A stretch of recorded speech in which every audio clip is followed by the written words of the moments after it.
Nasunog ang 3 bahay at bahagi ng isang library sa Antipolo City. Nadamay rin ang COMELEC Antipolo Office. Bagamat hindi nasunog ang tanggapan, nabasa naman ang mga dokumento sa opisina nang rumisponde ang mga bumbero. Balitang hatid ni Jay Sabale.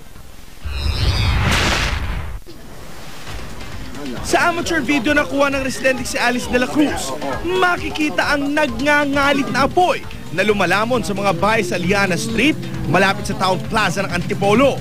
3 bahay ang tinupok ng apoy. Nadamay rin ang kalawang palapag ng Antipolo City Library. Hindi naman nasunog ang COMELEC Antipolo Office na nasa unang palapag. Pero dahil sa pagbomba ng tubig, nabasa ang mga dokumento sa tanggapan.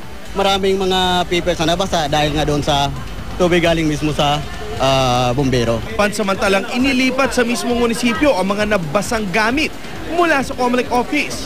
Umabot lamang sa kalawang alarma ang sunog. Pero ayon sa mga bumbero, dahil sa kipot ng kalsada at sa dami ng tao sa lugar, nahirapan silang apulahin ng apoy.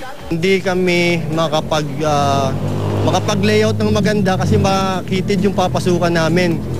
At saka yung crowd talaga ang isa sa nagpahirap sa amin. Hindi namin ma-penetrate yung area kasi ang dami talagang tao. Tulong-tulong nga sila pero kahit na tulong-tulong, siyempre kahit pa paano, na may hindrance pa rin. Lumalabas sa investigasyon na napabayaan kandila ang posibleng pinagmulan ng sunog. Wala naman nasaktan sa insidente. Panawagan naman ng mga bumbero sa mga residente. Hinihiling namin sa kanila instead na yung layout namin na hatakin, hinahatak nila. Dito, sabi nilang gano'n. Hindi dapat gano'n kasi imbes na gano'n, might as well, lumayo na lang sila. Hayaan nila kami mag-operate. Jay Sabale, GMA News.